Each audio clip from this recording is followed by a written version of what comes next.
Hey everyone, welcome back to the Unfiltered Breakdown. Today we have a special 3-fight card coming up. May 2nd, Fatal Fury in Times Square. You got Garcia versus Rolando Romero, Devin Haney versus Jose Ramirez, and Teofimo versus Arnold Barboza. Steven, thank you for joining me today. Hey man, it's always a good time, and we got some good fights going on. It's another weekend. We're getting into the Cinco de Mayo weekend, which, traditionally has some good fights, so I'm ready to rock. Yeah, man, this is like a very unique kind of fight, unique atmosphere. Times Square is a definite cool place. I'm super jealous of those who are actually going to be able to go and watch this fight. But I'll tell you what, this is one of the better fight cards I think I've seen and have been excited about in a really long time. Yeah, it has some big names, and it has some fun matchups for each of them. And it does kind of show some implications for what's going to happen after this fight. This one really sets up those steps going forward for these kind of guys all around the same division. There's been some movements, but gives some excitement for the future too.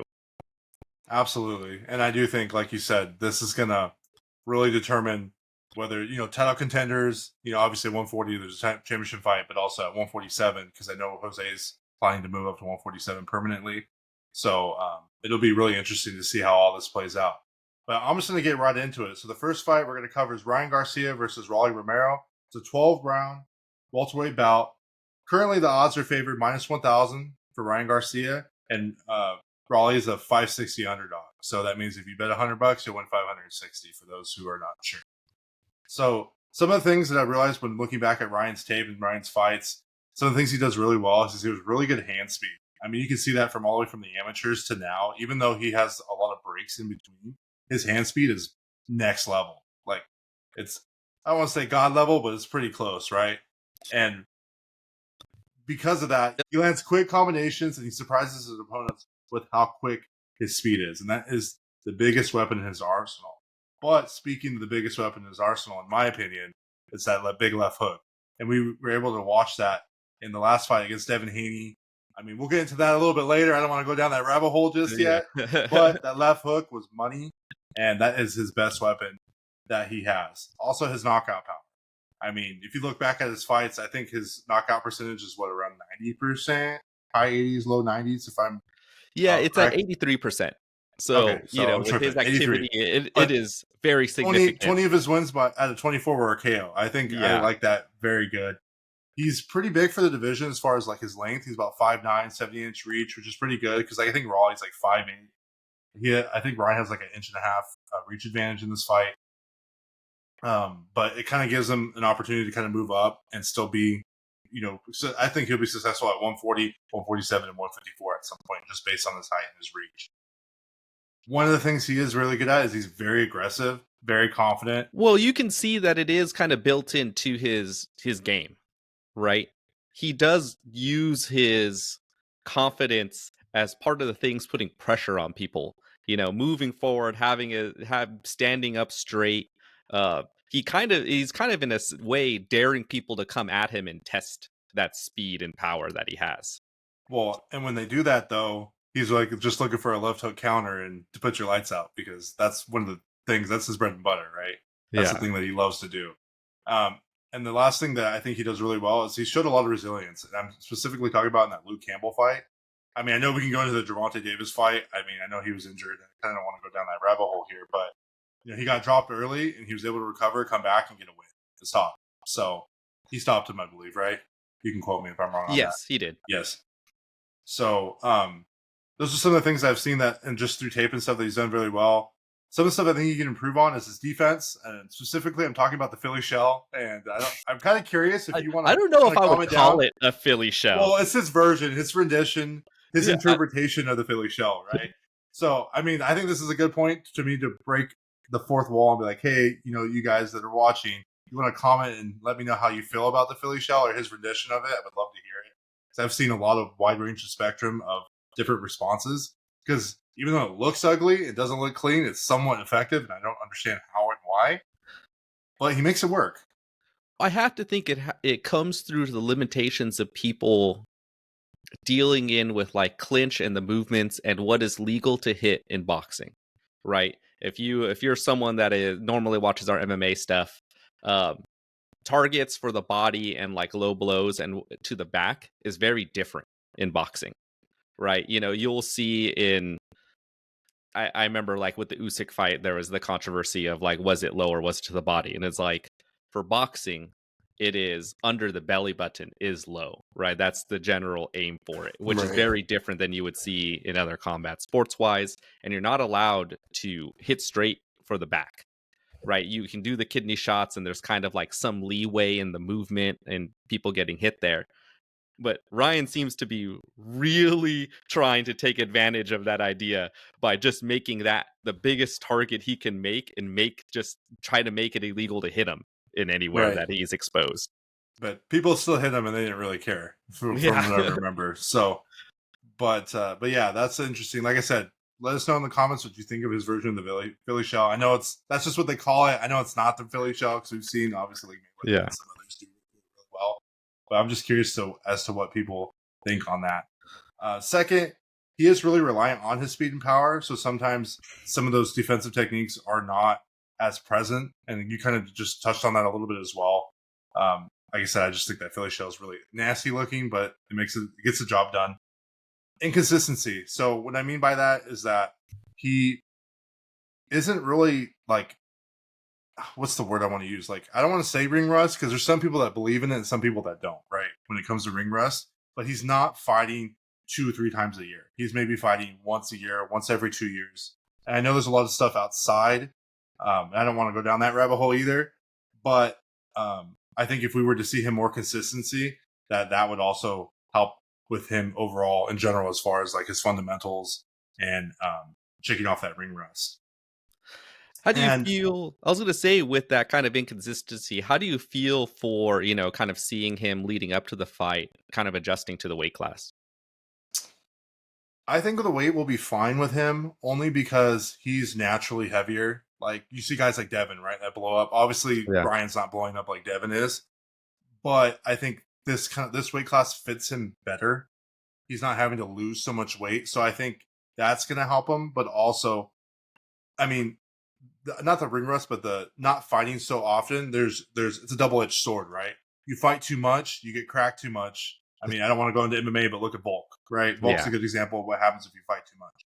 Whereas if you don't fight enough, you might start off slow. But Ryan's not really having a lot of injuries due to blows. So, like I said, it's kind of a two-edged sword. I think it's beneficial and not at the same time. And I know that's kind of like a cop out, but it's true, right? Yeah. So I think the weight. I don't think the weight's going to be a big deal. I think if anything, that's going to help him because he's the bigger guy naturally compared to Raleigh. I was like, I don't want to go into Raleigh because I know that's what you're going to do, but naturally he's bigger than Raleigh, so I think it's only going to help him, if that makes sense. Oh, definitely. And especially since seeing in his last fight, he did carry the speed still with him, even with the increase in weight. Well, I mean, since we're on the topic of weight, and this is kind of like the elephant in the room, and I wasn't sure if I wanted to talk about it, but it's out there. It's true. It happened. He failed the drug test against Devin Haney, for ostracine. I don't even know if I pronounced that correct, but it kind of, and he missed weight by a lot. Yeah, I think it was 3 pounds. Yeah, it was a lot. So I think there's a shadow, not the shadow. It's kind of like the John Jones effect, right? It's like, oh, well, you've taken steroids, but like, obviously John's the greatest of all time, but you still have that asterisk there, right? So I think at some point that's why they kind of wanted to run it back to see what would happen. That is kind of like the big elephant in the room, right? Is this drug test, and is that truly what caused it? And I mean, like I said, I don't know if I really want to go this rabbit hole because I kind of would get into baseball with like Barry Bonds, right? Barry Bonds got in trouble for steroids. You still got to hit the ball. I understand combat sports is a little bit different. Yes, it still isn't correct and right, but at the same time, I do think it doesn't matter. It's still going to happen the same way. It'll still be the same result. It is definitely part of the intrigue of this night of fights, right? Is what are we going to see from Ryan in this to see if he really is going to be a major player in the division, right? And they set up a challenge for him to really Destin kind of show off if he can pull that off. So, Steven, how do you? What are some of the things that you noticed with Raleigh? Raw is an interesting one because he did start boxing later, right? He was, I think it's 17. He doesn't have the robust amateur career that Ryan had. And did you ever watch their old sparring? I saw a clip of it. Yes. Yeah, you can kind of see when we're talking about this being at welterweight, this one being fully to 147, I believe. Um, that we're talking about the weight and kind of size. Ryan being this taller guy who's put on mass, whether from the steroids or not. He's No, I bigger think now. so. Yeah. Yeah, whether it's he's bigger now than he used to, and you He's can just kind becoming of a man, bro. He's just yeah, becoming a but man. you can see that in that sparring of the difference between them, right? Because I think Sure. one of the other things people will forget that Raleigh isn't that old, right? Like I think Right. people like he was a young guy in this, and in that sparring you can see like the difference in their bodies, right? Like Raleigh was already muscled up dude when they were sparring, and Ryan was kind of like the young skinny kid in that, and he's looking more to box and kind of play on the outside, where Raleigh was like, I'm going to bully this kid in there. So I think in that idea, that's really been the style and the real core of what is Raleigh's boxing, right? He started later, and with a lot of those guys, you don't really get the full foundation of like your boxing technique, your head movement, your footwork, right?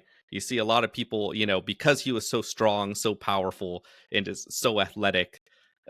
He does have, he's worked on these boxing skills, but it's never gotten to the true elite level that you see. And that's kind of been one of the struggles with him in this division, that he was on his roll. And as he's hit the upper echelon, like Tank Davis and Isaac Cruz, he got rocked. They were able to see kind of these issues he has. So what he does, he's big on those big power shots. He does end up throwing kind of more looping shots a lot of the time. I think he gets in the like he wants to throw hard, right? He's strong. He wants to overwhelm people. Um, and he's not very mindful of himself when he's throwing on these, right? I think he has the confidence that like I'm going to hurt them more than they're going to hurt me. And for a lot of people, it's true, right? Like you can get through, he got through his career mostly up until now being able to do that, you know. And he does some setups, right? He does like to jab, but he really focuses on like a power jab. He wants to like hurt you with it, and then he uses that to then set up a follow-up right, and he will use that, sit down in it, and then throw another power jab. He throws the left in different, in that way. And he will also want to really cover distance in this way. He will kind of like leap forward, kind of powerful punches and try to catch people going back. But he doesn't really corral people and control the ring well with his footwork. He ends up really depending on that kind of athleticness that he's going to take like bigger steps, right? When you can even see it back in the day of like him trying to cut the ring on Ryan as he's just kind of like getting away from him, that he does have to take these like bigger, steps to kind of get into the way and kind of throw these more looping hooks just to try to intercept them. Like that's just, he doesn't have the foot speed to really cut off people. He has to kind of depend on those skills instead. And then otherwise, I think defense. So you mentioned that when he's going for his offense, he doesn't really watch himself. Otherwise, he very often has his hands down, um, especially when throwing. He does use the clinch a lot as well, because it is one where like I feel like he also gets set in these kind of like basic boxing structures of, okay, he has this plan in mind. I'm going to do this combination and clinch. And you can see that get taken advantage of in like the Isaac Cruz fight, where he was so set on, Isaac Cruz caught him once the first time and he went, okay, I need to adjust. And it's like he got set on one plan and it made him predictable, where then Isaac Cruz was able to be like, I know he's going to hook and try to clinch. And the instant one of those clinches missed, he was punished, right? Right. And I think that causes that problem in defense, where when someone is able to catch it and kind of survive his strength and kind of not be in so worry of getting hit and bullied by him, it leaves a lot of those openings for people. I was just gonna pause because I know we're gonna go into the matchup, Yeah. and I wanted to get your thoughts. Do you want me just to say, how do you think Oh yeah, yeah. this matchup is gonna go? I mean, they both. I'm just like they both had defensive holes that they each can exploit from between each other. Yeah. Well, I'm gonna be like what I think. I'm just gonna be like what I Yeah, think yeah, Ryan say needs what to do, yeah, you say and it, then I'll be like, what do you think start what Raleigh you needs to say. do? Okay. Yeah, because you don't even have to pass it to me. When you finish that moment, I will jump in and be like, Okay. Cool. yeah. Yeah. Okay. So looking at them, in the matchup now, right? They both have these defensive holes which they can exploit, and they both have the power to hurt one another.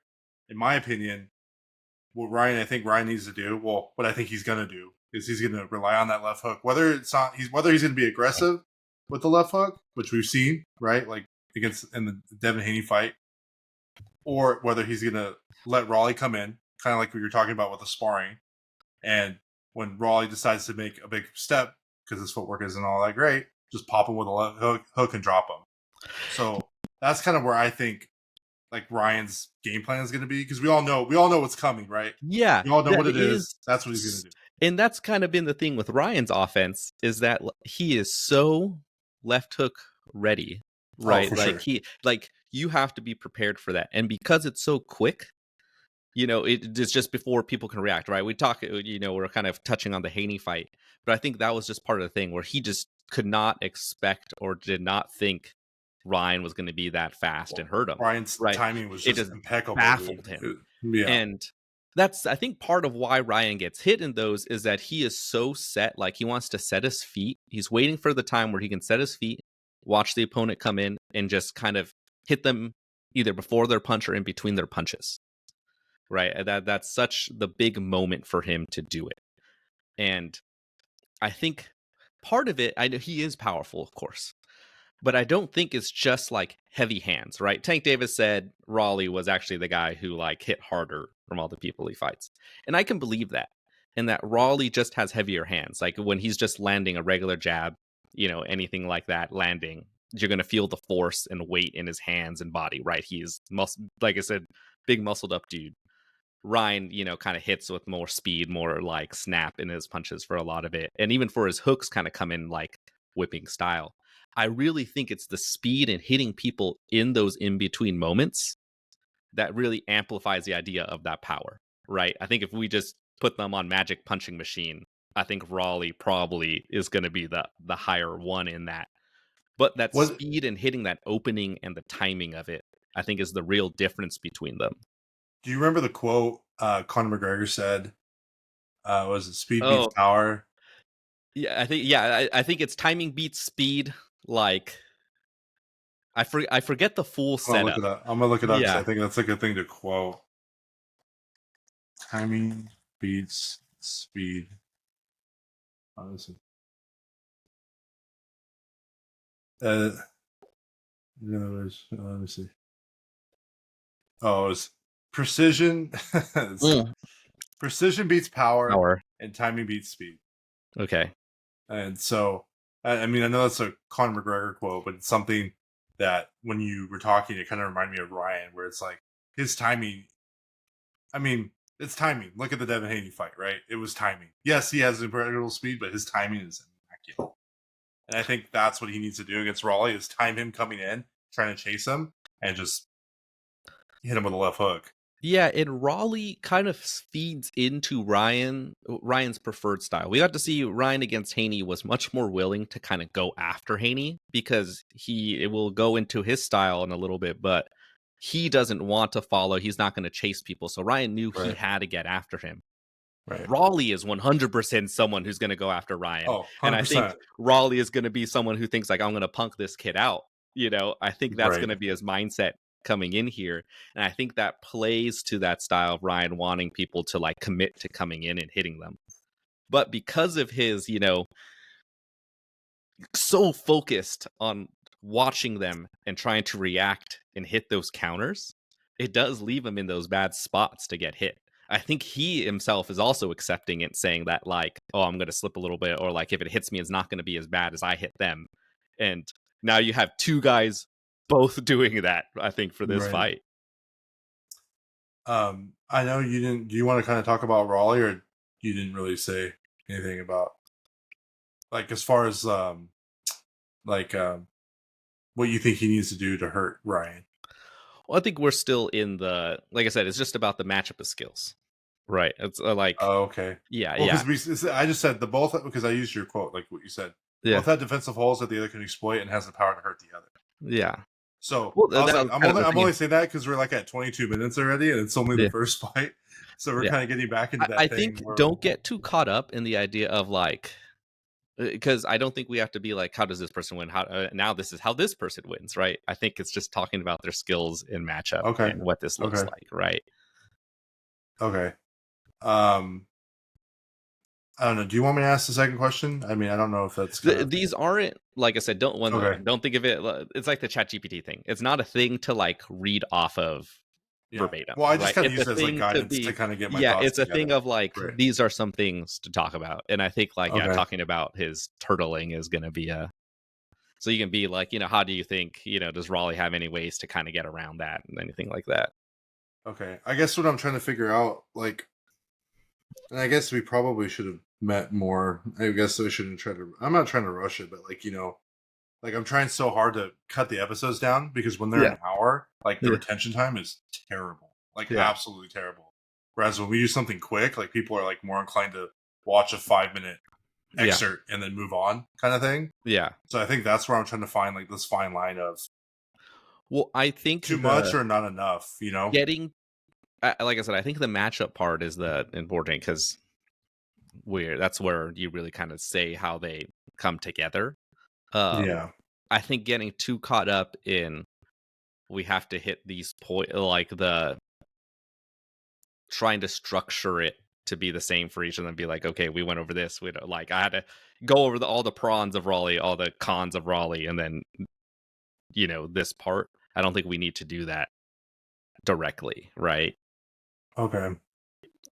It just sucks because that's how I have my notes set up. Yeah, So yeah. I'm kind of just Well, like, it's the notes, once again, it shouldn't be like a verbatim thing. It is a like know these things so that while you're talking, you can, remember these points, right? I think what I was trying to do is trying to streamline their talking points, if Yeah, that makes sense. yeah, Because I feel like it's not bad to get into the weeds, but I think once you get too far into the weeds, it's too much for viewer retention, I yeah, guess, is what I'm like. You know what I'm saying? Like, I don't know how else to word it. Like, I'm trying to find a way to be like, okay, this guy does this really good. This is the things he doesn't do good. What do you think this guy does good? Okay, well, how would it look like in a matchup? And it's like, yeah, okay, well, Ryan, like basically what I would say is Ryan's looking for Raleigh to come in aggressive and land that big left hook and knock him out probably in the mid rounds, like yeah, 6 to 9 is what I'm expecting, maybe yeah, earlier. Whereas you would say, well, Raleigh is looking to put Ryan on the back foot, hopefully not get caught with that left hook, and yeah, probably try to catch Ryan with a shot to put him out.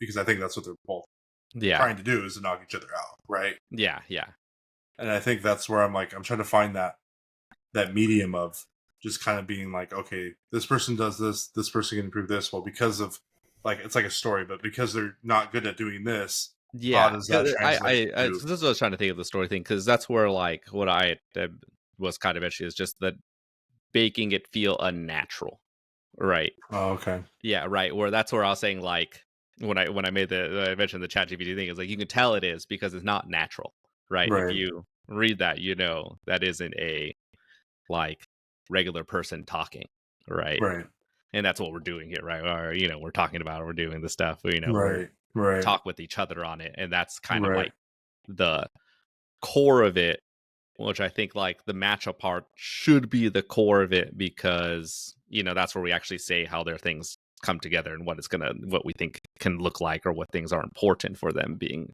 Okay, against each other. okay. So how do you? I guess I'm just asking like for a suggestion here at this point Mhm. because like I think my notes are already like I kind of I kind of knew already, and I just went into ChatGPT just because I was curious. Like I was just like, I Yeah, wonder what yeah, will pop out, and I was like, kind of the things I was already thinking. So I was like, I'm just gonna slap it in yeah. because Well, if I I think write it's stuff, like I'm gonna rather read it. As far as like if it's me writing something, I would be like, oh well, I wrote this, so I must say it. Whereas if it's something like I kind of messed up and fumbled a little bit early That was like my main thing was like, okay, like sticking points, left hook. Yeah, Well, why yeah, is his left yeah. hook I good? think that's the thing Okay, of it, and I moving think on. that's the being able to see it and like be natural progressing through it. And Okay, it's hard, right? It's a hard, right. weird thing, but So with the matchup, then I think, like I said, I'm still trying to like. I don't want like obviously this is the biggest fight, but I don't want to yeah, take that long for yeah, every fight because I just don't think. I'm just telling you based on like the YouTube statistics, yeah, the retention sucks. yeah, That's the only bad thing. yeah, We get views, which is nice, hmm but the retention's terrible. Like as far yeah, as like how long someone's watching it. yeah. So I'm like, shit, how do I fix that? Because I actually talked to Dominic. Remember Long Oh yeah, Dong Dongarini? yeah, He yeah. works for YouTube, Rest and of it. he told me, he's like, your retention's terrible. He's like, you need Yeah. to figure out something to. He's like, do shorts, and I was like, they're too long to do shorts. I can't do shorts. Like there can be like plan things, but that's also like a short is somewhere where I think the three bullet, like I guess like setting up for shorts being like the 3 bullet point thing, but Right.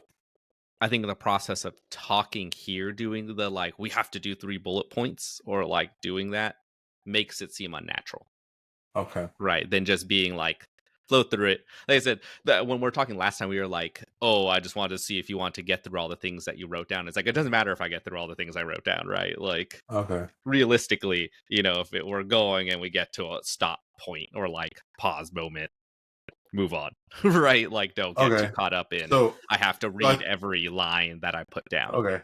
So I think what I'm gonna do then is I'm trying to think with the matchup. I think what I'm gonna do is just like not look at the questions, and Yeah, I'm just like gonna. there are things to inspire thoughts for it, Okay. right? Is the Okay. idea of it. These are things that I thought like this is, it's not all of the questions I have, right? There's Okay. things, yeah, but Yeah. it's the kind of general thought of it.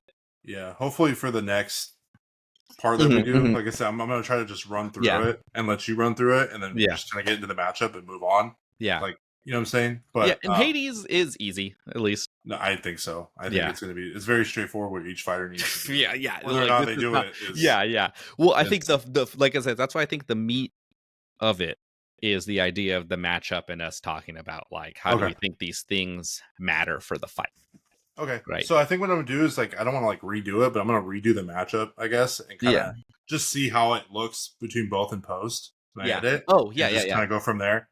So I'm gonna just start back up by saying, okay, looking at both these fighters, I'm just gonna speak for Ryan. What I yeah, think yeah, Ryan needs to do is he needs to go in there and blah blah blah, and then I'm gonna say, what do you think Raleigh needs to do in this fight in order to win? yeah. And Because then that's we'll talk also where about it, like and then we move don't on. need to be caught in that you only speak about Ryan, I only speak about Raleigh, right? It's like think of No, free I form. will. Yeah, But I yeah. told you I don't know much about Yeah, Raleigh. yeah. Like, so That's I'm why like, I'm I not, I'm think not just trying to don't tread worry. anything. Yeah, I was gonna say Right. don't worry about that. Just be and then like if you think like I said when you're going through it, I was seeing like moments it's like, oh, let me get your opinion on this thing, right? Okay. Like for that, I think there's you kind of feel it Well, out, right? maybe then what I'll say is what I kind of told you when we were just talking, like Mm. without, with the Yeah, stuff I'm yeah, cutting. I'll be like, I think Ryan needs to go in there, and when Raleigh's being aggressive, land a big yeah, left hook. yeah. You I'm could go like with that. Manny Pacquiao style. Like that's how I see this fight happening. Yeah, I go, and then I'll bring up his turtling. I'll talk about little things. I'll be like, and I think Raleigh needs to do this. What do you think? And then I go, what do you think about my opinion or something? And I'll let you kind of go yeah, on yeah. and And talk we'll about. just see Okay, the I'll make like a mention of Raleigh, and then yeah, yeah, what I think he needs to do, and then you can kind of yeah, just yeah. And then we come in and do go right. with Okay, it, right? we'll do that then. Okay, Yeah. sorry, I know this is like I said, I'm still trying to work on. We still There need to work on is, cutting it down, but yeah. we'll get there. Because We'll get there. it's like I said, because I think the most important is the free flow of like what do we think of this, right? The pre things are just to give a basis so that Well, like it's bullet points to be like these are the things they do well. This is the things they can improve on. Let's because and I don't that think way. like I said like I don't know it has to be improve on because sometimes it's not like an improve on or it's sometimes not a good thing bad thing sometimes it's just habits, right? Well, In I some with think I some always say fighters it's like he things of specifically improvement. has a thing. Right. Yeah, Right. he specifically has something, but as we get to like other fights and everything, I wouldn't get stuck in that structure because the Okay. idea is just how do these people's habits, skills, and abilities match up, and what happens or what we think can happen with that. I Okay. think that's the core of the Okay. of That what it works. is. Yeah, yeah, Right. Okay. So getting into the matchup, you know, I was like, how do I want to word that? Yeah. I'm just gonna go jump into Ryan. It's fine. Yeah, go Getting into for the it. matchup, I think. Okay, I'll start that again. Sorry. So getting into the matchup, I think what Ryan needs to do in order to win this fight, I do believe Raleigh's going to be aggressive. I do think he's going to try to push Ryan on the back foot. I mean, that's what I would do if I was Raleigh and try to go for the knockout, right? Either way, both these guys are going to try to knock each other out. I think that's. I don't think anyone's going to debate that at this Yeah, point. especially with the emotions of both, right? This is one where like they both want to KO the other. And kind of as we were mentioning of for Ryan, right? For the Haney fight, he was much more going forward, knowing Haney wasn't going to commit. Raleigh's someone who commits going forward, right? We talk about his kind of like one of his favorite combinations is that power jab right next power jab because he like squares up. You know, if Ryan is just running back, that one is a really big potential to hurt him, right? Because Raleigh can kind of cover the distance, extend out. You know, if Ryan does his like tall man defense of let me just move my feet Right. and lean back, right? But with that, Raleigh has to commit coming forward, which just plays Well, right into that. right, and I think that's where you see Ryan kind of just waiting, and he's going to shoot that power left hook, counter power left hook, which is I would say probably one of the best left hooks in boxing, in my opinion, right now It for this generation. the mixture of Ryan's speed, timing, and having that enough power to really break through, right? I like I said, I don't know if his hands really are the heaviest, but I think those other two things just amplify it so much more that it kind of for someone like Raleigh who wants to commit and do big steps and big movements that can be read, really puts him in a bad position.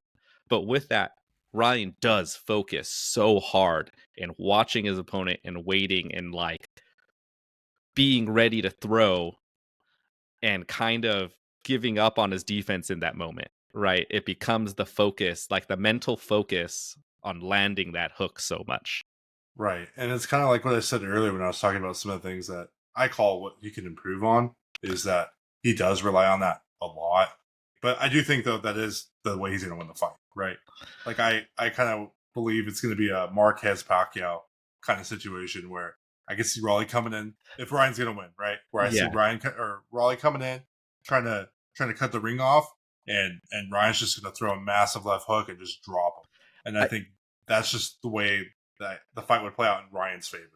I do think the longer the fight goes, I think it probably would favor Ryan in that I think it gives him more of a chance to get a read on Raleigh, right? We got to see Raleigh do, relatively well against Tank, right? Who is someone who kind of sits back and waits for a super counter, Right. right? He is willing to wait and be very patient. And Raleigh was able to like do weird things to mix it up, right? We mentioned he doesn't have the 100% boxing fundamentals. He is kind of Right. unorthodox. He does kind of do weird steps. He kind of throws from the weirder looping angles and the weirder like looping punches that get around a lot of like people's guards or what you expect, right? But with time, you can read that. So I think Raleigh coming in quicker and starting the fight off quick might throw off Ryan and kind of get him stuck in the firefight, which I think leaves him also vulnerable, right? I think if they're both just Sure. swinging hands, he has super speed, but it kind of takes away a lot of that advantage of his super timing and being able to, Mm. you know, read Raleigh's movements to get him. So, do you think in that firefight, that's how Raleigh's going to be able to win the fight? Because I mean, I think someone's going to have to knock out the other to win. I don't think this goes 12 rounds, in my personal opinion. I think it is a bit of like making Ryan uncomfortable, get into the firefight. And I think there's a bit of Ryan is tough, right? He has been hurt and survived. But there is like weird, like the turtling thing that we're talking about. His not Philly shell. Well, I'll think of something to call it one day. That's But what they called right it. I'm now, just telling you what they called it. yeah. I'm just using But their words, not mine. I think with Ryan being caught in like when it does come to his defense and not, oh, okay, I'm not going to engage now. It is, I'm going to move back straight. I'm going to have my head up, or I'm going to kind of shell and turn and be there. Right. It's a weird movement, but if he's just sitting there, Raleigh might just be hitting hard enough to like bug him, right? I mean, Ryan's tough, but I think there is just time where it can wear on him if he depends too much on that. Well, I mean, we've seen in his other fights where the refs really don't like say anything if a fighter hits him because he's Yeah. purposely doing it. Yeah. So I think Raleigh's going to be able to hit him. and I think we're gonna see like we're gonna I don't know. I kind of keep just going back to this fact of like I think someone's getting knocked out, and I think the way Raleigh's gonna do it is by trying to get Ryan pissed off enough to want to do a firefight with him. Whereas I think Ryan is just I mean he kind of wants Raleigh to kind of be aggressive, or not kind Yeah. of to be aggressive. That way, if Raleigh comes and steps in, he's just gonna land a shot and put him out. Yeah, But I I think think Ryan's there. gonna have to do that between 6 and 9. I do think he's gonna take the first couple of rounds to kind of figure him out. And I think I see it between 6 and 9. Whereas Raleigh, I could see it happening early. Yeah, I think between both their power and their lapses on defense, I don't think there's any way either like this there's no way this Right. fight gets to the decision. I just Right. can't see it happening. Right. And I think as far as I'm not going to say official predictions. I know we were Yeah. doing that in the past. I think MMA, I'm a little bit more comfortable doing it. But with boxing, I will say, like I said, I think someone's going to get knocked out. Ryan's going to be looking for that big left hook, and I think Raleigh's going to try to get into a firefight and land a big one on Ryan, and I think that's how Raleigh wins this one. So the next fight, which is surprising, it's still not a title fight. The title fight's the third fight in this card. You got Devin Haney versus Jose Ramirez. Now, to me, obviously, I have a little bias, a little special plate in my heart for Jose. You know, it's my dad, friends of the family, great guy, great family man. But this is going to be a good fight. And I don't think the odds truly give it a lot of justice. I was like, let me just find the odds real quick. That's on me. So right now, Devin Haney's favored by minus 1,200. Jose is the underdog by 680. So if you bet 100, you win 680 bucks. I think that's way too big of an odds. I think people are really not like giving Jose like a chance in this, but I think people forget he's the only medal Olympian on this fight card. He is. I think he has a lot of skills that match up for the Haney fight, and like if he can cause some problems for Haney, and I think this is another one of those where we're talking about the Ryan fight. In his that fight is trying to see, is Ryan going to be able to like kind of get through the controversy that he was going through and be a big player in the division. This is the same thing for Haney. He had his, it's a loss, but they put it to no contest, but he got beat. And it's now, is he going to come back from that? And doing that at the heavier division, I think is going to change some things for him too. Yeah, and I mean, we kind of talked about it earlier with like Ryan. Like, is this going to help him moving up in weight? I mean, it helps Haney. Haney blows up bigger than Ryan does. Well, and I so think the weight is not going to be like he's going to just get more powerful. I mean, not that he's a knockout one-shot artist, anyways, but I mean, as far as like his strength should get better as he moves up in weight because he carries that weight very well. Yeah, I'm kind of curious on what it's going to like really be in the ring when it comes to them two together, right? Because Haney is more muscled up guy, right? It kind of changes just the body dynamic of when you're cutting weight and doing all that, so he doesn't have to drain as much. Seeing is he really kind of packing on more muscle? Like there's also only a max like your frame can really put on and be beneficial for you. That's fair, right? But his power has been such a big part of his game, and it's not punching power, but his physical strength. And I think that was something that led to a lot of success when he's been, on his rise, because his whole game is based around his defense. It's even his offense, his movement, his body, all about defense, right? He loves the jab, and he has the jab of every type of jab you can think of. He flicks it, he'll have his hand low and kind of bring it up from there. He'll do some power jabs. When he does that, he does a big step, and he will. And part of the thing that left him vulnerable to Ryan so much was he extends so much with that jab, it brings his hand down, right? And that leaves him open for those left hooks. Right. But he is generally very quick and set to, if I do step forward with this jab, I'm jumping right back, right? I want this distance. And even if he's not hurting you with those jabs, his physical strength is enough to really keep that distance between people, right? People wanting to come in are going to be like physically stopped by him a lot of the time, right? Even in his pawing out and just framing on someone, sticking his hand out and pushing on their gloves is enough to kind of keep distance and let him move his feet and get out of there. And he will not commit to more than his jab until he feels like he is 100% ready to do it. Right. So he isn't really going to give a lot of chances to expose himself. He's gonna move, he's gonna jab, he's gonna, be mindful of his guard at all times in that. And even in the times where that starts to break down, he uses the clinch so much to just turn off and reset things, right? Right. And he's like one step away from shooting a double leg, right? Like he goes low and gets really like, to the hips and then is up on the body and the clinch is happening. Right? So that just turns off a lot of things right there.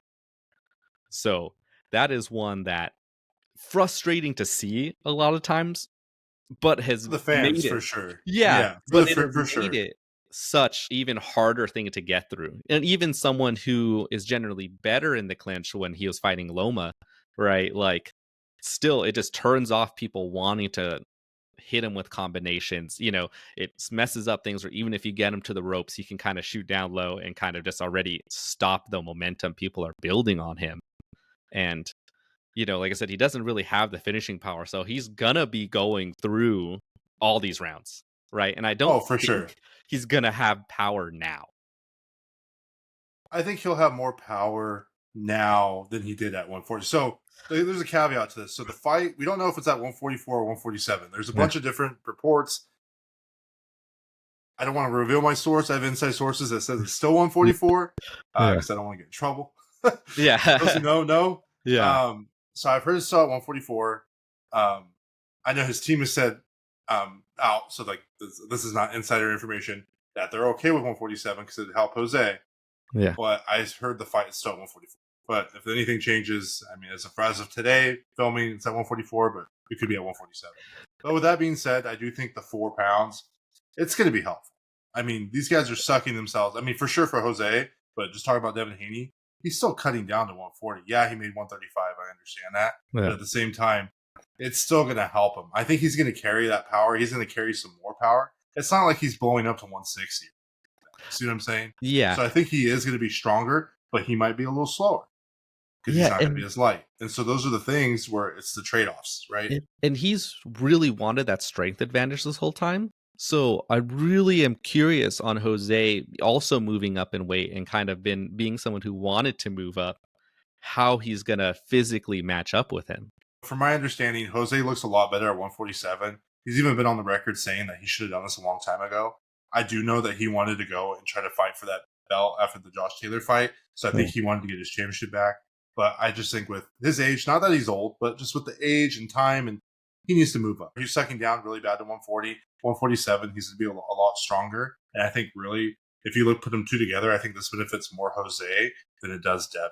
What do you think, knowing Jose and kind of having this knowledge of him and, big fans of him here, Central Valley guys, what do you think are some of the skills or things he's been working on in order to combat Haney in his movement and his defense? Well, I think it's kind of funny, but some of the things that you and I have even talked about, like off camera, is that fighters are stuck in their ways, right? A fighter is not going to change overnight. So I think the things that Jose does well is he's aggressive and determined.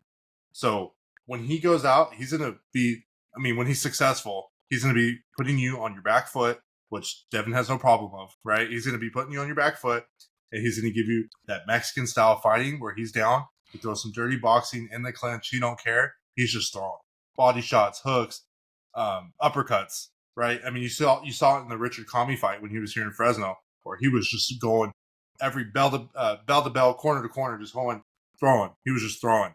So I think that relentless pressure is one of the big things that he does that makes him very successful. And kind of like I mentioned, he's very strong on the inside. But he has really good stamina and conditioning. Considering he was sucking himself down so low to 140, he still can go 12 rounds. And I think him moving up to 147 is really going to help that with that conditioning. So he doesn't have to feel like, oh, I can't be willing to throw a little bit harder this round because I'm worried about not having to gas out right in like 10, 11, and 12. And I think that extra 7 pounds for him, well, 4 to 7, we don't know, right? But 4 to 7 pounds is going to be very beneficial, and him not having to cut so much and drain him. He has a very good chin. I mean, besides Josh Taylor, who else has put him out? I mean, or knocked him down, I should say. He didn't get knocked out. So him being able to take those shots, I think a lot of it, like I said, all goes back to him wanting to fight on the inside.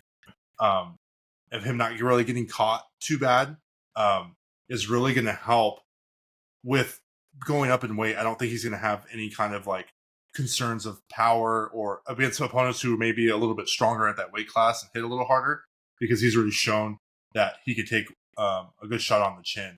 But we kind of talked about, it's funny, you talked about how Haney style, but it's very boxer fundamental, right? That's what I would call Devin Haney. He's a fundamental skill boxer, works the ring, kind of like Mayweather, right? Like a Mayweather style.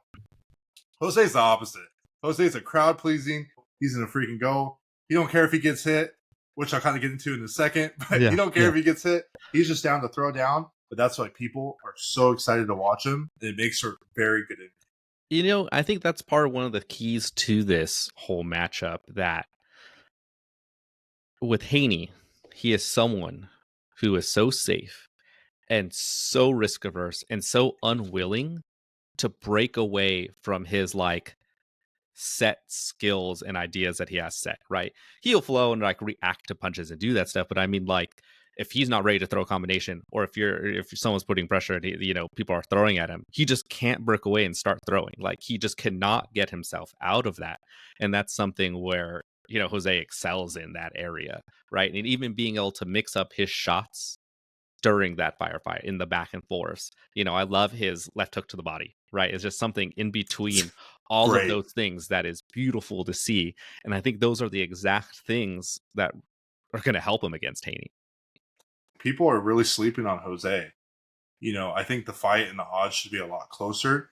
I do think that, he might not have the speed or the timing that Ryan has. I'm only going to use that because that's who Devin has fought recently and kind of exposed what his weakness is, which you talked about with the jab, is that Jose might not be able to knock him out one shot with like a left hook or drop him, but Jose is more of a volume guy, right? Where the shots will accumulate, and as the rounds go on, you're gonna get tired and more tired. And the real question is gonna be, is Devin's body gonna be able to hold on and hang in those 9, 10, 11, and 12? Because I think with going to 144 or 147, like I said, I keep saying it because we really don't know what it's going to be at right now. Jose is just going to be not obviously not as strong as the first round, but he's going to have that tank still to be able to want to throw. And I think with Devin wanting to clinch up, that really benefits Jose, just because Jose loves fighting on the inside. So if Devin wants to go in and clinch, I wouldn't be surprised if Jose throws an uppercut. Yeah, I would love to see that from him. And I think that him being, a little bit bigger, someone who is going to move up, takes away some of the advantage that Haney has been having against all these other people, right? He looked huge against Loma, right? Like, yeah, right. Yeah. Like there was something where, and Loma still moved him in the clinch and stuff, right? He had those abilities, and that really made Devin uncomfortable. So I think him not having that advantage, if he doesn't, right, we'll see. Maybe he's just super powerful now, but like, if you can take that away, I think that makes him less comfortable, which makes it harder for him to feel confident in that ring, right? Because like I said, he's just so risk averse. So just looking at this matchup with the both of them, I think what Jose needs to do is he needs to go in there, put Haney on his back foot. He's got to pressure him. Like I don't think he's going to be able to take rounds off. He's going to have to go in there from round 1 to round 12 and just absolutely just throw. But Jose needs to go in there, put Haney on his back foot, and when Haney tries to come in to clinch, I think he needs to throw the uppercut to kind of show and make Haney respect his power, but at the same time say, hey, you can't just grab me, because if you do, you're going to be punished every single time you try to grab me. Yeah, and I think there's going to be another wild card in this fight, is how is it going to be reffed when it comes to the clinch? Right? Are we going to see the Mayweather style where, like, as soon as Haney puts hands around them, they're going to split to the other sides of the ring, and he's going to have to break in the space all over again? Or are they going to let him work a little bit, and they going to, keep Devin where he is in that clinch, right? And in theory, you're supposed to just make the space and keep them where they're at. But like I said, in the professional world, we've seen them get real extreme with some of their breaks. And I think that's something that will really be an advantage to Haney if that's how it is, because he's going to want that space against Jose. And like I said, I think his biggest things are going to be doing things like the body jab and trying to be strong enough just to be able to hold him back. But I think if the composure is a big question in this fight. We got to see Haney get hurt, get rattled, and kind of be like afraid in his fight with Ryan. Right? That's But the truth of give it. him credit where credit's due. He He didn't go out. oh yeah, He he fought. fought He through was it. Like down. he And he is all respect tough. to him for doing that. For Yeah. sure. And I 100%. don't think he'll break toughness wise, but I think it's if his strategies aren't working, is he going to be able to adjust and do more damage to Jose? I don't think so. I think he's going to be very set on let me make this space and make it, try to be as Mayweather clean, if I can throw only a few punches and keep you away, that's what I want to do type fight. I think Jose is going to have to cut off the ring, which I know he does sometimes have troubles with. He has trouble with it against southpaws. He's on southpaw, but he does have trouble against it in general with skilled, quicker boxers. And I would say Haney's more of like a Mayweather, so it's going to be interesting to see if he can cut off Haney. And you also talked about the clinch, so I do see that also being a factor. But I think Jose's just going to have to go in there. To sum up, I think he's going to have to go in there, put him on his back foot, try to catch him with something when he comes in the clinch. And I do think either way it's going to be a 12-round fight. I think these guys are going to be throwing from round 1 to round 12. It's going to be a very exciting, very close fight. I don't think this is going to be one-sided at all like the odds have it. But I do think Devin's path to victory is going to be him jabbing, moving, and kind of not letting Jose cut off that ring and kind of, call it for what it is. You've already said it. It's going to be that Mayweather-style boxing where he's going to jab and move, score points, hit him with some good shots, and kind of just point his way to victory. And I think that's going to be his best path to victory in this fight. Oh yeah, like I said, I think Jose does have that chance to mess things up a little bit for what are the plans that they want for this big rematch happening. I think Jose can be the major spoiler in all of this. So we have a title fight. We got Teo versus Arnold Barboza Jr. 12 rounds for Lopez's WBO Junior Welterweight Title. Craziness, the third fight on this card. The only title fight. It's number 3. But this is a very good matchup. I see this going either way, truly. I think this is way closer than what the odds have it at, which is minus 280, favorite for Teo, plus 240 for Barboza. Barboza is undefeated. He's 32-0. Teo does have a loss. And I know you'd love to talk about it. So I think this will be a good segue for me to kind of let you talk about Teo's loss and start talking about Teo. And so Teo is a guy who moved up to this division after losing to Kambosos, which, if you watched our Kambosos versus Lomachenko video, I really harp on the idea of some of these guys, right? Because I have a lot of frustration with their era of fighter and division, where we have people like Teo, we have people like Haney, we have people like Ryan, and then Isaac Cruz, right? We have even more people. I'm not going to go down the list of everyone in this division that should be fighting each other, but we've had these key players all right here, just floating around each other, not fighting, right? And Kambosos was one of those guys who kind of threw things off, right? He beat Teo in huge upset and then kind of warped the division, right? He kind of led to Haney having probably one of the, if not the easiest, one of the easiest undisputed titles, right? He only had to fight Kambosos, who has struggled with the rest of the elite of the division as well. So Teo has been on his redemption run right now for 140. So he's been on a good win streak. He's gotten the titles. He beat Josh Taylor. He beat Sandor Martin, who beat my boy Mikey Garcia. So that was, another significant one. He beat Steve Claggett, is the most recent fight he had. So he's been getting these titles. He's been going undefeated. Teo hasn't been lighting things up since the time where he was beating Loma, right? And I think part of it is in those lower divisions, he was dropping people with his power. And since he's moved up, he really hasn't been able to finish people the same way. But he is still explosive, fast, and athletic.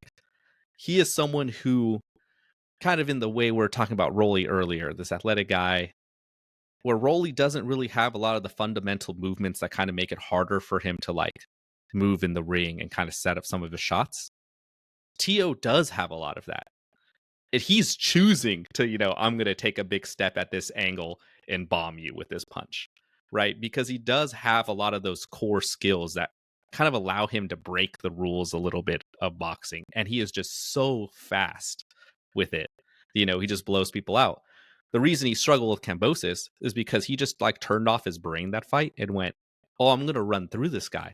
I think when I made the description in that other video was he was just honest with everything, right? He didn't feint. He didn't trick anything. He just full blasted every punch thinking Kambosos was going to go down. And he didn't. And I think with this division, Tio hits a little bit more of that, where they're not just folding under him. But he also has the other side of it, where against Loma, we got to see some of the best of this, where he does have some interesting defense. He is someone who does have a Philly shell, right? He A real will. one. Yeah, he has a real one. Blocks with the elbow, uses the shoulder roll. He will try to like paw, and sometimes he will get hit a little too much because he wants to react and time it, right? He is someone who is watching and he is wanting to get like the parry. He is wanting to do something and waiting to explode out on someone. So in those moments, he can kind of be susceptible to some of those just like jabbing in between or hitting in between the areas of the Philly shell, which usually end up having things like kind of body area, side of the head. And he does have pretty good head movement. He will also switch to a high guard when he kind of just from the outside, right? So it kind of changes up some of the looks for that defensive end. And he does like to counterpunch. You know, that is something where he probably looks better in. And I think it's worse when he gets too crazy and wants to just run through people. I think the mental being able to focus for the entire fight has been one of the problems for him. Or I guess in between fights, right? When he's gotten emotional or he's gotten, you know, too hyped to like get that knockout. Because, like I said, something with the Loma fight where you can see he's reacting and able to hit in between punches and do all these things was very good, right? Like that's something that was a big deal with him being able to break the guy who Lomachenko, watch our video there too, of being able to throw those combinations, switch angles, do all this stuff, and he was able to dissect that a lot during that fight. But it was at 135 though. Yeah, where he did have that advantage. Right. And Barboza's not he's a small guy. No, he's very big. It almost, but you get the thing with Tio is you kind of got to think it's like, one, what Tio are you going to get, right? And I think that's the thing that commentators, ESPN, every news outlet's always like, what Tio is going to show, and I think that's the biggest like question, right? And that's what question is going to get answered. What Tio we're going to get? Is it the one that fought Kambosos? Probably not. We haven't seen it since then. Yeah. But is it going to be 100% the actual Tio, the Tio that fought Loma, the Tio that beat, I think Josh Taylor, right? Yeah. Which one are we getting? And Tio's already starting with his antics. Yeah, I was gonna say Barboza. I think is someone who's able to pull that out right now of him. He's really getting under his skin. It's funny as hell. Don't get me wrong, but it's like, you know, it's really answers that question. It's almost like with Ryan, and it's like which Ryan are we gonna get? Well, which Tio are we? And I think really that's going to have a pretty big factor on the fight as far as how it's going to look, I guess, right? Because we can predict and suggest and do all these things, but it all starts with which one shows up. I think, like, if you look at some of these other guys, you know what to expect from Devin Haney. You know what to expect from Raleigh. You know what to expect from Jose. Ryan's a little bit of a more question mark. You know what to expect from Barboza, but what are you going to expect at a Tio? And really, that's going to set the precedent of this fight. You know, if he's thinking he can just run over Barboza, Barboza's going to have a hell of a night and become a champion because Barboza is probably the best boxer and boxing movement. I know Devin Haney is very good, but I think Barboza is just slightly better right now than he is. Well, you kind of mentioned you fight seeing the different version of him, right? We mentioned, I kind of said, like, I feel like Tio is best when he is being defensively minded and then using kind of like smart moments to explode out and do his like, I'm going to go at an angle, throw a big wide hook and like blast you, right? Barboza, we've seen him, I think with the Jose fight is where we really got to see him want to use the distance and be more mindful of the ring. Like he was someone who didn't want to just be in the firefight with Jose. And I really wonder which style Barboza is going to bring in with Tio. Is he going to be someone to move forward on him and try to put the pressure and make Tio uncomfortable? Or is he going to try to kind of do the reverse and draw Tio out? I mean, I think if you look at his skills, right, like his jab is great. His accuracy, next level. Like he's very accurate, very quick. He's a boxer. He's hard to hit. He's using that strong jab to control the distance. He's setting up his other punches. He's setting up that hook, setting up the uppercut. I've seen him throw it a couple times against Jose when Jose was trying to get in. Like he's down to throw down, but he's also down to throw down in a firefight. And sometimes that can also make the fight a little bit closer than what it should be. But his mobility and his footwork is very good, right? Where we talked about Raleigh, where it's maybe not so good. Well, and you just talked about his angles. That mobility and footwork is what's setting up the angles for Barboza to get these open shots. In my personal opinion, I think Barboza is very smart and intelligent, and I think what he's going to do is make Teal come to him, kind of like what he did with Jose, where he's kind of going to stand back, set up a counter, wait for a counter shot to come in, and it's probably going to piss Teal off because Teal gets pretty pissed off Yeah. and Teal throwing bombs, and he's just going to do what he needs to do, which is he's going to punch, land some combinations, and kind of reset and kind of just let Teal. It's kind of like the bull. He's going to be, with the red towel, waiting for Teal to come in, and he's going to catch him a couple shots and kind of reset because Teal is going to do that. Teal's skin he's already under Teal's skin. So Teal's going to come out there looking to knock him out.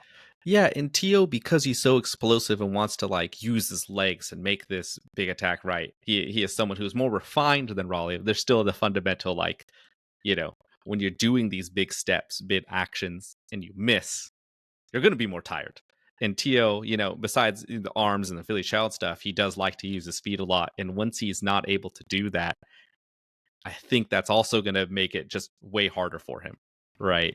I think since he can't just dominate physically, I think Barboza, I think Tio's going to need to be mindful for the entire fight of like, what's your energy going to be like? And with the mindset that he's kind of what it seems he's leading into right now, I don't know if he's going to be thinking about that. Well, I think if you look at him, like if you look at the matchup overall, like I don't think Barboza, not saying he won't, but I don't think Barboza's going to go out there and knock out Tio. So I don't think Tio truly is worried about getting knocked out. So Yeah. I think that's why I'm kind of leaning towards the bullfighter, the bull and the bullfighter, where Tio's the bull. Just because I think Teal is going to want to go in there and be aggressive, because I don't see Barboza wanting to go in there and be in the middle of the ring with Teal. You see what I'm saying? Like I think he's going to be more on the outside, willing to use his boxing to set up these shots to win these rounds and start getting rounds early. I think he's going to start doing it early so that in the later rounds when Teal starts to gas out, which we have seen a little bit of, it's going to kind of set him up to be in a better position.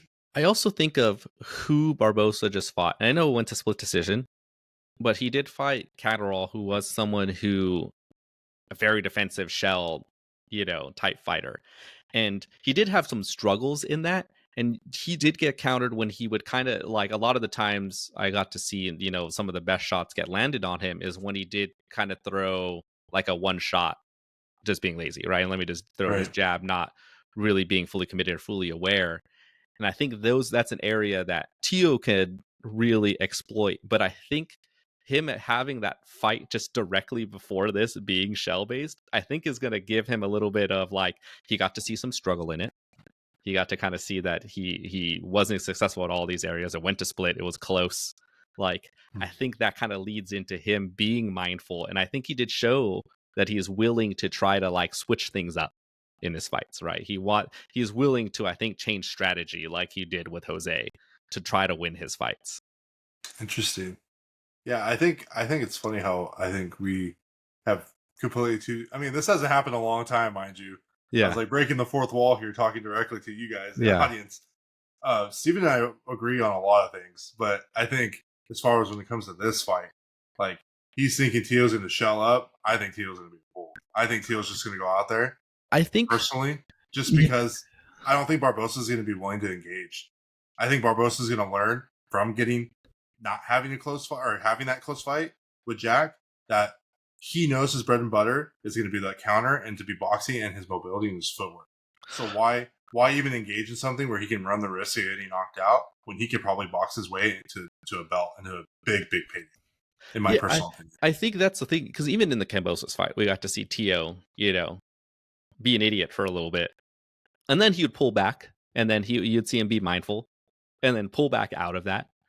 I think just the knowledge and having that little bit more time to work on going through the shell, because it's going to help in that even if Tio is moving forward and putting pressure and wanting to be more aggressive, a lot of the time he's going to be on the outside in that stance, right? He's going to be on the outside doing those things, trying to catch, trying to catch and shoot for like his counters. He's trying to, look for those openings still, he's going to want to jump and throw his big super uppercut and things like that. But having that little bit more mindfulness for Barboza, I think gives him more of those options to, can I fight from the outside a little bit? Here's, little chance to throw jabs, throw, a quick combination, push him off, circle the ring and really make him chase that way. Barbosa's definitely going to wait for Tio. Yeah. Because his key to victory is to box his way to 12 rounds. And if Tio is going to be dumb and do Tio things, then he's going to let him. And if not, it's going to be a very awkward, like, couple of rounds, because I don't see Barboza willing, because he even did that with Jose. Like, when Jose wasn't willing to throw, he wasn't throwing. He was waiting. He was like, I'm not going to go. Why would I go to the guy that has a better inside game and it could probably hit me a lot harder? Yeah. When I know my bread and butter's out here on the outside and I could outbox you, and I know I can. So I'm going to be more inclined to do that. And once he feels comfortable, I can see where once he feels comfortable, he's like, okay, I've taken his best shot. Or, he's starting to get tired. Then I can start seeing him to ramp it up and be more aggressive, because Barboza for sure can go 12 rounds. No problem. Yeah. And that stamina is going to be there the entire time. Yeah, especially, I like him working the body. He did it a lot against Catterall and throwing that as well. Like I said, sometimes you just got to take for what the defense gives you, right? And if there's an opening, he's taller, he's a longer guy. Like, I think that gives him, some chances to punish Tio throughout the fight. And how do you think Tio wins this fight? I think it's funny because it's the reverse side, where I think if he stays kind of more the defensive counter minded, I think he wins this, because Barboza was so, like I said, Catterall is nowhere near the type of speed and like reaction that Tio has. And even if Tio can't really, like, he might be able to hurt Barboza and hit him with big shots, but realistically, I'm not going to bank on that. But even just if he just is hitting him hard enough to kind of like fend off Barboza and kind of looks for those openings where he just throws a one shot and leaves himself exposed, just throws the jab and is sitting there, I think that's going to really cause him to struggle and not really get him into his own rhythm. Tio's going to want to throw. Tio is a more aggressive fighter. Yeah. I think because of that, it's like styles makes fights, right? Yeah. I don't think Tio is going to be willing to just wait. I think Tio is going to be aggressive. But I do think, my personal opinion, is if Tio needs to put Barboza on the back foot, and I think Tio does have enough footwork in order to cut off Barboza, and he's to hit him with some big shots. Yeah. So I think that's how he's going to stop Barboza, because I don't think Tio, unless he hurts Barboza, is going to be able to beat him in a like a boxing fight, like a point per point, punch for punch. I think that's where Barboza. That's Barboza's bread and butter. That's how he's going to win. And this is like trying to fight Floyd Mayweather and trying to outpoint Floyd Mayweather. You're not going to outpoint. Floyd never. You got to either knock him out or you're not, and no one has, right? And with both of them, kind of, they have contrary styles in this. Once again, when we talk about all the people fighting today, there are such good matchups between whoever wins this fight with any of the top two, right? Like, I think either of these guys is interesting to see go up against them, right? They all I think kind of have some different challenges to everyone. I want Jose at 147, so I don't think he needs to worry about the 140s at this point. So whoever's going to be at 147, they'll figure it out, because I don't think Crawford's coming back. Yeah. That would have been a very interesting fight. But I think Ryan, whether he fights Haney or not, I think him fighting Tio would be interesting too. And that would be a very big fight. Yeah. I would say that's probably the bigger fight right now is Tio. Like, which one would I like to see is, well, like I said, the Haney Ryan is the drama. It's the thing people want to see, and people want to redo that. But I really want to see the Tio Ryan fight, right? I think it's just so interesting to me of like, Ryan poses that question of, can you deal with this hook? And someone like Tank was very set and prepared and did everything to do it. And, quick. And he's someone who he's also very like, won't expose himself. He doesn't have to. That really kind of caused issues for Ryan in that. Teo can do a lot of that at his best. More flawed, right? Like he will miss parrying shots and just get hit, right? He will just get jabbed in his face sometimes, right? Because he's so like sitting waiting and wanting to react to things. You know, Ryan has surprised people just with speed. He's surprised Haney, right? But the same thing, Haney and Teo is still interesting, right? Of anywhere in those, if he's going to stick in this in between weight or is willing to do that, like that's another interesting one to see how that would fall apart. You know, because I think there's a chance, you know, who's going to be leading the fight, who's going to be countering, all of that is just huge questions and interesting to see happen. And I think that's kind of the beauty of this card of it does set that up for the future of look at all these guys, look at these potential matchups. Well, look at what we can do. Whoever is winning on any of these has his next steps ready. But it has to be executed. Yeah. That's the thing. You can see all these potential matches. We've been looking at them for the last 5-6 years. But anyways, well, this was a fun one. Yeah.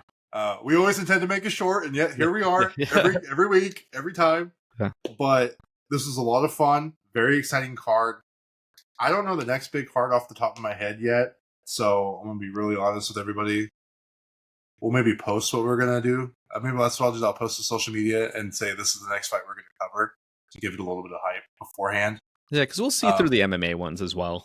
MMA, yeah, because I was like, it's probably going to be MMA next. Yeah. Because July is probably going to come around, and then that's International Fight Week, and there's always big cards for the UFC and International Fight Week.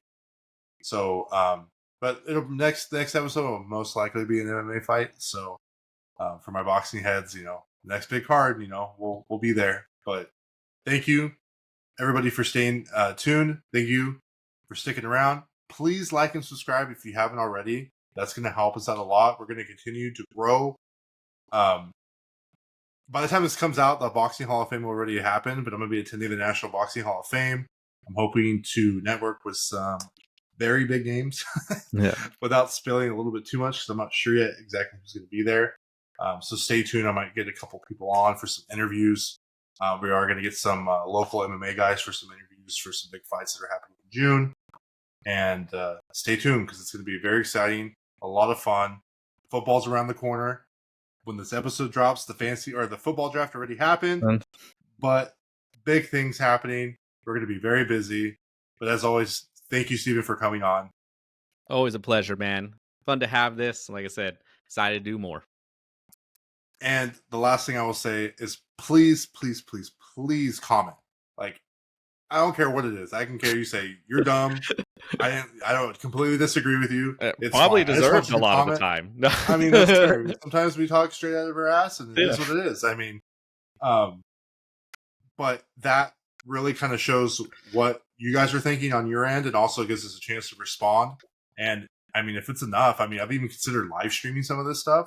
So if you get enough of you interested, I mean, you're going to see really raw and uncut because let me tell you, there's a lot of cutting you have to do, but you'll see a lot of the behind the scenes stuff, and you can definitely even get in on the action because I can actually read the chat while we're talking about this and share some of your opinions that will later be put into the episode. So if you guys are interested in that, please leave a comment. But until next time, everybody, peace. So.